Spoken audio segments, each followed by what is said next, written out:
Tout préparer la veille, c'est aussi un bon moyen de recevoir en restant super zen.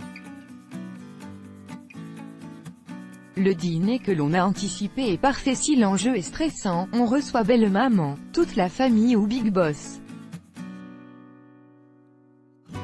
Si votre dessert est raté, vous aurez largement le temps de passer chez le pâtissier. Suivez nos conseils pour réussir votre dîner en le préparant à l'avance.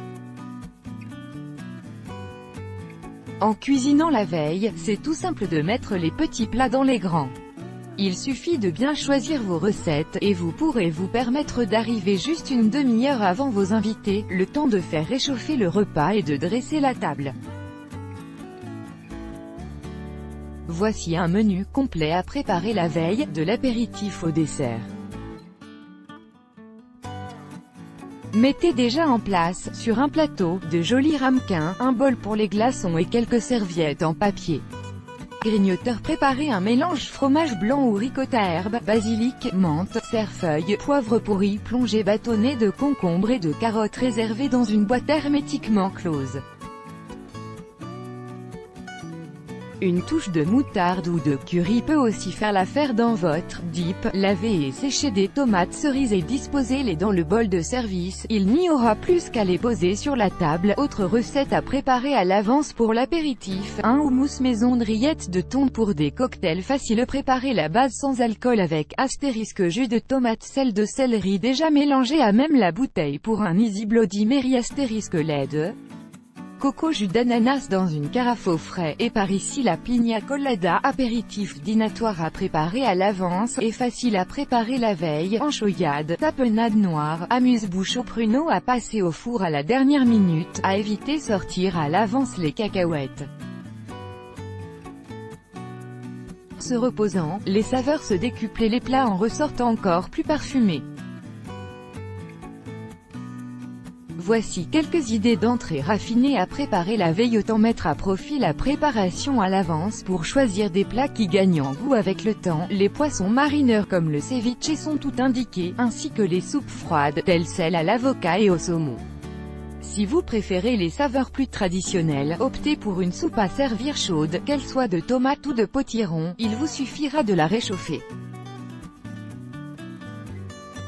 Entrée facile à préparer la veille, gazpacho, un choix au vinaigre, saumon, gravlax, poivron confit à l'huile d'olive et à éviter, les entrées à base de légumes crus susceptibles de noircir, champignons, artichauts. Si vous préparez une salade, ne l'assaisonnez surtout pas sous peine de la voir ramollir.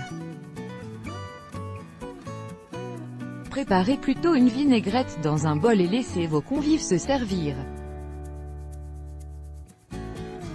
Et bien évidemment, les soufflés, qui n'attendent personne, les plats mijotés sont à l'honneur, puisqu'ils sont encore meilleurs réchauffés.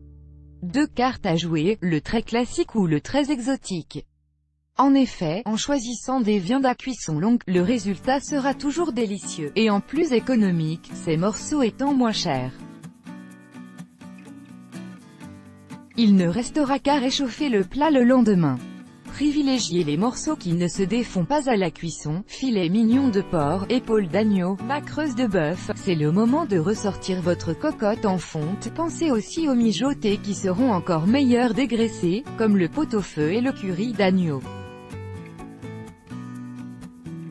Oui, on peut faire des plats raffinés préparés à l'avance. Préparez la veille puis refroidis, vous les dégraisserez bien plus facilement au sortir du frigo avant de les réchauffer directement dans leur marmite. Dernière solution, qui plaira aux petits et aux grands, les lasagnes. Préparées la veille, on les réserve au frais recouvertes de papier d'aluminium.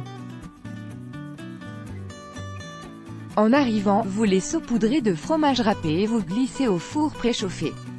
Elles cuisent pendant que vous mettez la table, ou que vous vous repoudrez le nez. Plat facile à préparer la veille, blanquette tagine de poulet, miel, fruits secs, tagine d'agneau au pruneau, coq au vin, bœuf bourguignon, sauté d'agneau au gingembre, curry de poulet à la séchelle.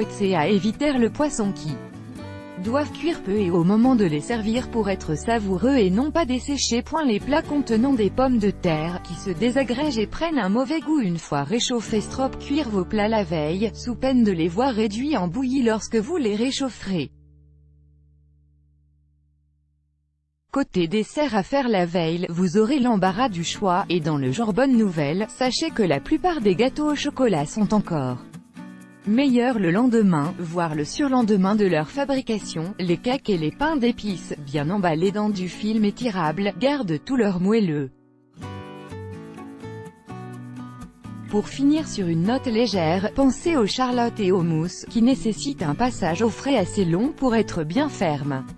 Pour les adeptes des desserts de fête traditionnels, optez pour le baba au rhum, dont les arômes seront encore meilleurs après-midi au frais. Il sera imbibé à cœur. Seule précaution à prendre, pensez toujours à emballer hermétiquement votre dessert, film ou boîte en plastique, afin de lui éviter d'absorber les odeurs du frigo. Melon, poisson, dessert facile à préparer à l'avance. Charlotte à la framboise, tiramisu, mousse au chocolat de Gonzague, charlotte au marron moelleux caramélisé aux pêches, gâteau glacé au chocolat. À éviter les tartes aux fruits, dont la pâte a tendance à se détremper et à ramollir. Taout, ce qui contient de la pâte feuilletée. Millefeuille, galette, qui n'est bonne que bien croustillante-elle soufflée, trop compliquée et qui demande une surveillance et une ponctualité. Lire aussi sur Au Féminin, en plein d'idées pour un apéritif dînatoire réussi, plus grand que finger food, tellement meilleur avec les doigts, plus grand que recette de cuisine facile. 50 recettes pour l'apéritif. Copyright Stock.